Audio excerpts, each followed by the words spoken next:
সম্পর্কে কথা বলি।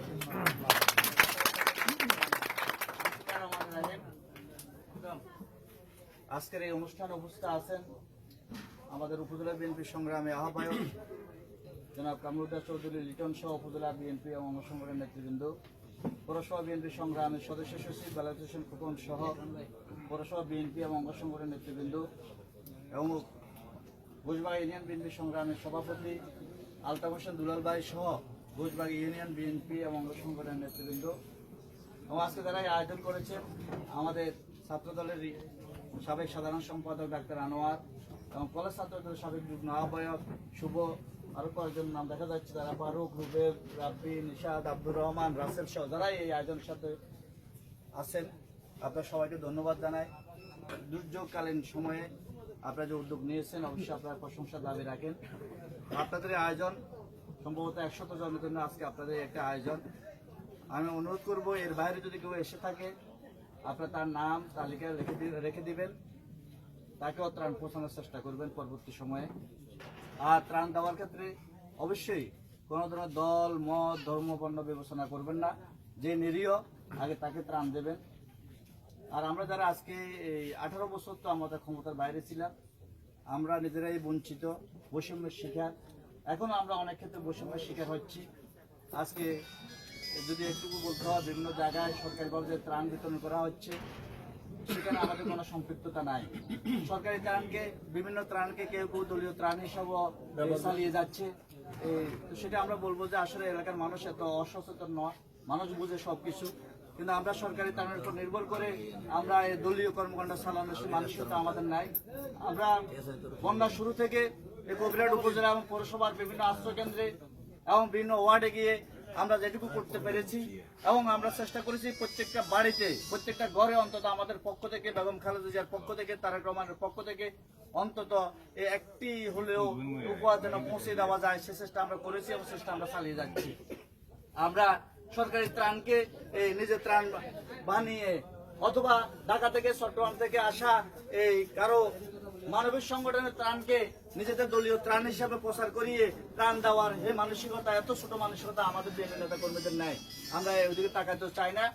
আমরা এটুকু বলবো, আপনারা যারা আজকে বন্যা দুর্গত, আপনারা আমাদের ভাই, আমাদের এই সহকর্মী, আমাদের এলাকার এই নাগরিক, আমাদের রাষ্ট্রের নাগরিক, আপনি হিন্দু, বৌদ্ধ, খ্রিস্টান যে হোক না কেন, যে ধর্মের হোক না কেন, যে দলের যে মতের হোক না কেন, আপনার পাশে দাঁড়ানো এখন আমাদের দায়িত্ব। আমাদের নেতা বেগম খালেদা জিয়া, আমাদের নেতা তারেক রহমান নির্দেশ দিয়েছে যে কোনো ক্ষেত্রে সহযোগিতার ক্ষেত্রে এই বন্যা দুর্গত আজকের এই দুর্যোগপূর্ণ এলাকার সময়ে আপনারা কখনো দল মত বিবেচনা করবেন না।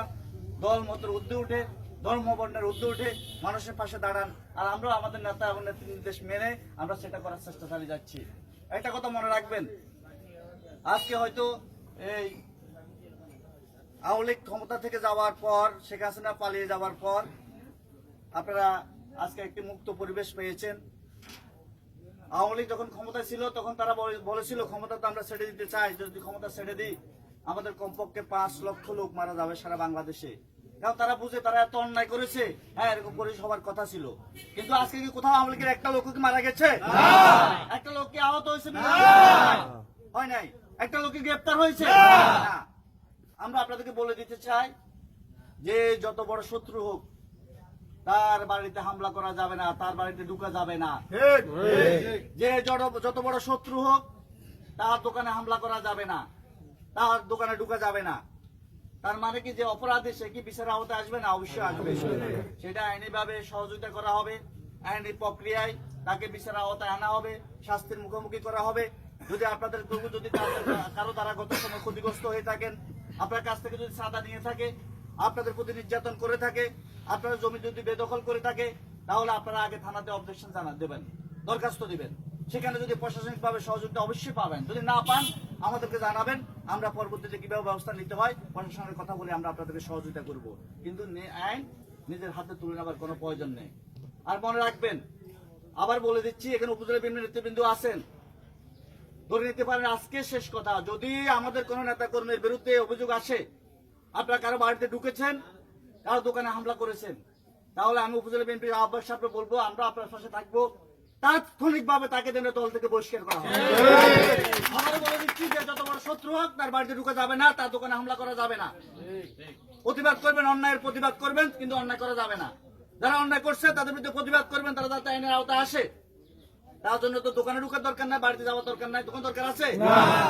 এটা করা যাবে না। এটা করলে তাৎক্ষণিকভাবে বহিষ্কার হবেন, তাৎক্ষণিকভাবে বলে দিচ্ছি, তাৎক্ষণিকভাবে বহিষ্কার হবেন যদি এই নির্দেশ না মানেন। রাজনীতি করা শিখুন, প্রতিবাদ করা শিখুন এবং প্রতিশোধ নেওয়া শিখুন।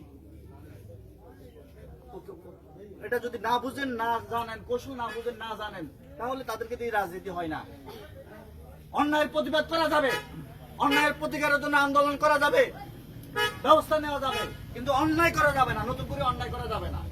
আমরা জালিম থেকে মুক্তি পেয়েছি, কিন্তু জালিমের মতো কোনো আচরণ কাউকে করতে আমরা দেব না। আমরা যতক্ষণ দলের দায়িত্বে আছি, জালিমের মতো আচরণ করতে কাউকে দেব না। দলের নির্দেশ, করার নির্দেশ আমরা বলে দিচ্ছি।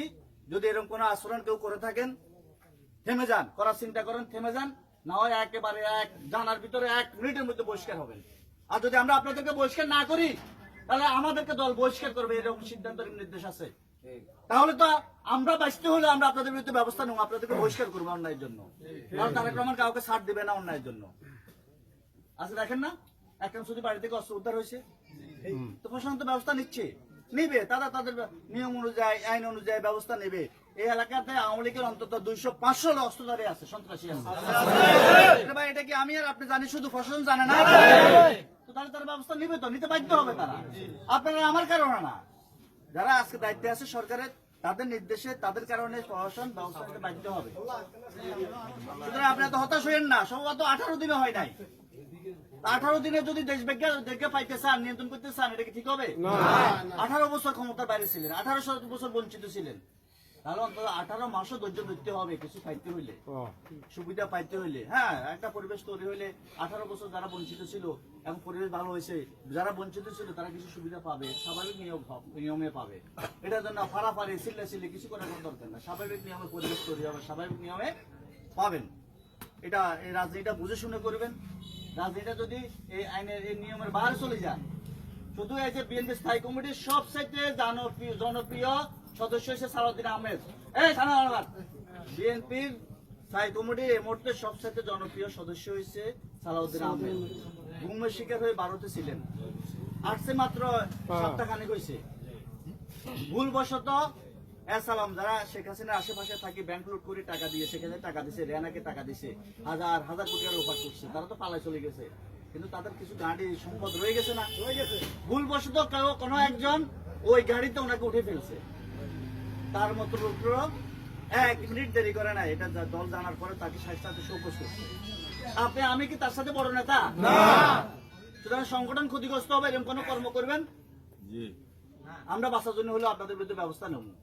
মনে করেন না আপনারা কেউ অনেক কিছু হয়ে গেছে, অনেক ক্ষমতা পেয়ে গেছেন না, এটা মনে করবেন না। দল ক্ষতিগ্রস্ত করে কাউকে ব্যক্তিগত সুবিধা নিতে দেওয়া যাবে না। দলের স্বার্থ রক্ষা করার পর যেখানে আইনানুগভাবে আমাদের সহযোগিতা চান, আমরা সহযোগিতা করব। কোন সন্ত্রাসীর বিরুদ্ধে ব্যবস্থা নিতে হলে প্রকৃত সন্ত্রাসী, চিহ্নিত সন্ত্রাসী, কোন সাধারণ আওয়ামী লীগ নয়। অনেক আওয়ামী লীগ বাধ্য হয়ে আওয়ামী লীগ করছে, অনেক মানুষ বাধ্য হয়ে আওয়ামী লীগ করছে। সে যদি কারো প্রতি সন্ত্রাসী না করিয়া থাকে, বেয়াদবি না করিয়া থাকে, অপকর্ম না করিয়া থাকে, দুর্নীতি না করিয়া থাকে, তার দিকে চোখ উঠে তাকাবেন না, তার বিরুদ্ধে চোখ উঠে তাকাবেন না। আপনার মতো আমার মতো সবাই না, অনেক মানুষ আছে তার মেয়ের ইজ্জত রক্ষার জন্য আওয়ামী লীগের সাথে আঘাত করছে, এরকম অনেক আছে। তার মায়ের ইজ্জত রক্ষা করার জন্য, স্ত্রীর ইজ্জত রক্ষা করার জন্য আঘাত করছে। কারণ এলাকাতে অনেক মানুষ দর্শিত হয়েছে, বিচার পায় নাই। অনেক বাড়ি ডাকাতি হয়েছে, বিচার পায় নাই। অনেক জায়গা বেদখল হয়েছে, কোনো জায়গায় বিচার পায় নাই। অনেকে চাঁদা দিতে হয়েছে, যে আমাদের একটা ছেলে কই হৃদয়, একটা ছেলে রাস্তার মাথায় ভোটের আগে একটা ছেলে, সে মনে ভোটার হইলেও হয়তো 6-1 বছর আগে ভোটার হয়েছে, তাকে মারলো, তাকে থানা দিল, তার কাছ থেকে 50,000 টাকা চাঁদা নিছে। আমি নিজে তাদের নেতাদের কাছে বিচার দিচ্ছি, কিন্তু প্রতিকার পাই নাই। এরকম লোকরা তো আইনের আওতায় আসতে হবে, শাস্তির আওতায় আসতে হবে, আসবে। তবে কোনো নিরীহ আওয়ামী লীগ নয়।